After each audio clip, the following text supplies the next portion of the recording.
let's go ahead and get into it. I believe we have an email question that's ready for us. This one is coming in. It says, my sister was killed in a head-on crash. The other vehicle had crossed into oncoming traffic. It's possible that alcohol was involved. I was told the minimum charge to be filed is vehicular manslaughter. There were 2 other passengers in the car with my sister. Both survived, but one is barely hanging on. Should my parents retain an attorney this early on, and what would be a course of action? And this is from Lee. Lee, first of all, let me pass on our condolences. That's a very difficult situation that your family has been placed in.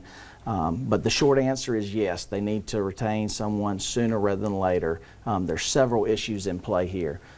First and foremost, as you mentioned, there's a criminal aspect to that case where the gentleman is potentially being charged with vehicular manslaughter, which is a very, very serious charge. But in addition to the criminal ramifications that this individual is going to have for causing this death, there's also civil liability.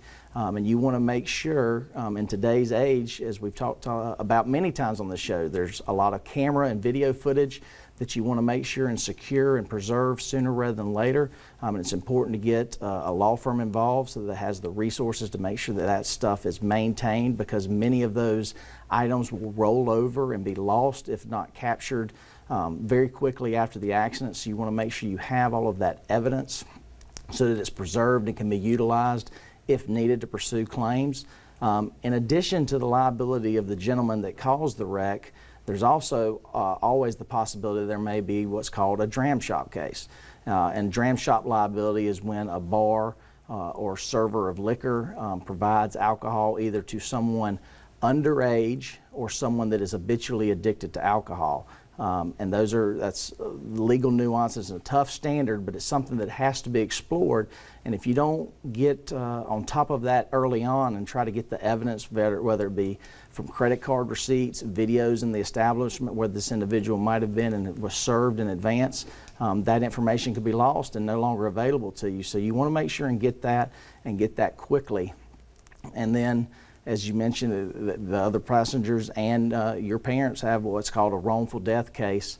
Depending on the age of your sister, if she's under 25 and she's considered a minor, then they have a claim. If she has a spouse or children, they would have a claim as well. So these are all things that need to be explored and looked into, and it's better to have that done quickly.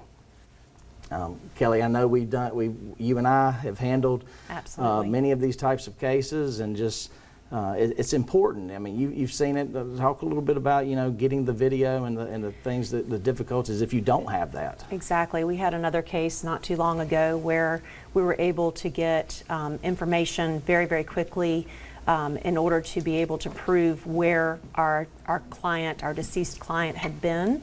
Various restaurants and Walmart and some other places, so we could track her throughout the evening to see where she was and where she may have purchased the alcohol and all of the things that we needed to know in order to formulate a good case on her behalf, on the estate's behalf. If you don't get on top of it and if you don't get a lawyer involved, you're not going to get that evidence that's so important.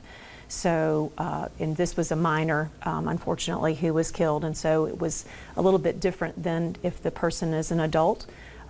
As Ted said, adults have a little bit of a different standard, but it's pretty much strict liability. It is not pretty much, it is strict liability if it's a minor that gets sold alcohol by an institution. So you've got to really get on top of it and make it happen. So just as we always say, speed is very important in those situations, so make sure and reach out to someone so that gets addressed. Speed is king. Yes, that is true, Kelly.